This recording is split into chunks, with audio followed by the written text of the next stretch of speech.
Hi y'all. I am going to harvest some ghost peppers today, and this will be probably my fourth harvest of ghost peppers, and I expect I'll have one more probably in December. I'm going to move this plant into my garage because we're going to have our first frost probably in another 2 weeks. I think I have 2 weeks. I can leave it out here safely. Today, just to give you an idea, it's October 5th, and our high of the day was around 57 degrees. So getting cold pretty fast. It is jacket weather already. And so anyway, I'm going to go ahead and I'm going to get these off this bush, and I want to show you how I've been making ghost pepper powder with it, and I've really enjoyed using it. It's a nice clean heat. You have to be careful with it because it's pretty hot, but I'm going to go ahead, I'll harvest these, I'm going to get these off, and then I'm going to take them inside, and I'm going to show you how we are going to make some wonderful powder. I'm going to use it all winter long.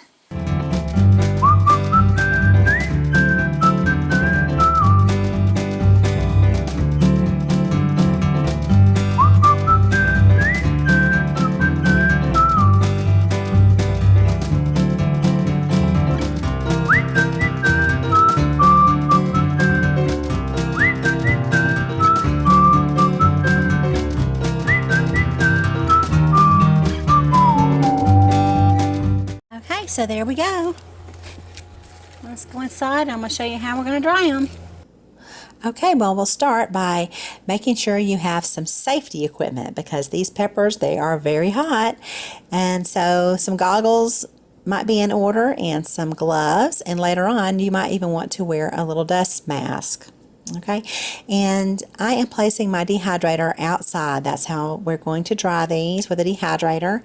You need to put it outdoors because when the dehydrator starts to take the moisture out of the peppers and forces that air out, it is very hot and almost like a little fume. You do not want to breathe it in or get it in your eyes because it's like a mild pepper spray effect. So make sure wherever you put your dehydrator that it is outdoors and it's also away from anywhere children might be playing or you have pets, anything like that. Okay, so go ahead and start by cutting down your peppers, and I did a couple of different batches so far. So some of them I removed most of the seeds, and some of them I did not remove the seeds because I wanted the different heat. As you know, the membrane and the seeds, that's where a lot of your heat is. But with these ghost peppers, even just the wall of the pepper is extremely hot. So now any of the peppers that look like they were not laying flat and maybe curling over on each other, I went ahead and trimmed them to make sure that they would lay flat and dry nicely. And then I put them into the dehydrator.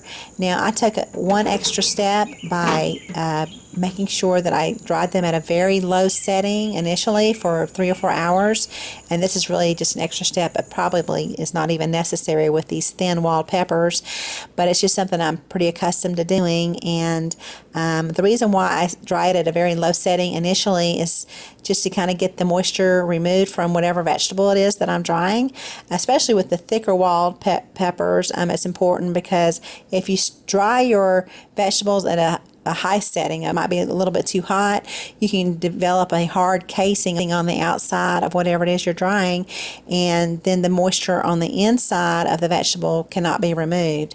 So you don't want to have any kind of hard casing initially created on the outside of your vegetable. So I just, as standard practice, dry things at a very low setting initially with vegetables and that kind of thing, and then I turn it up. So I wish I could tell you exactly how long you need to dry your peppers, but I cannot because I don't know your environment. I don't know how humid it is where you live. So what I can say is that you need to dry it.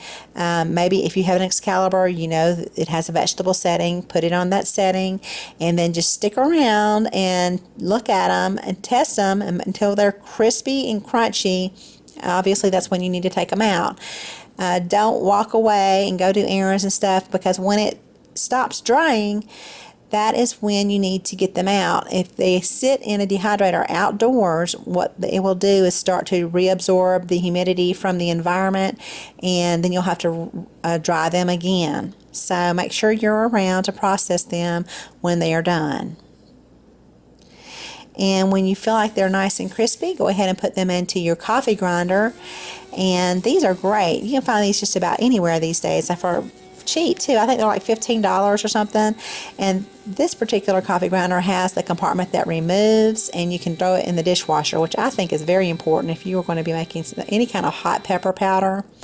You don't want to use your coffee grinder because I don't think the ghost pepper powder is going to taste very good in your coffee. So I like this little coffee grinder for things like this. And when you're done, make sure that you hold your breath when you remove that top.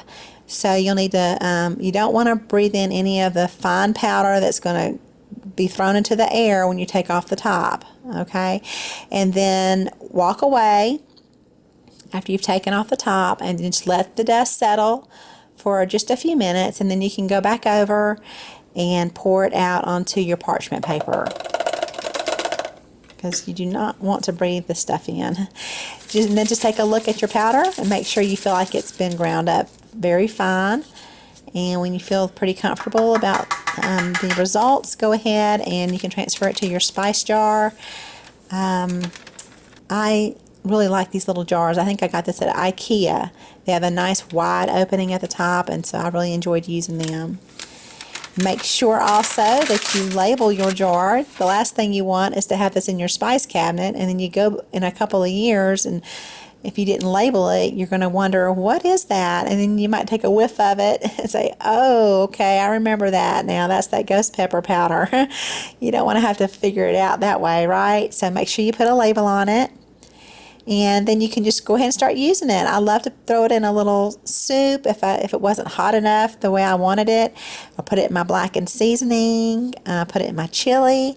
So hopefully you can give this a try. If you do, let me know how you liked it. Thank you so much for watching. Have a beautiful day.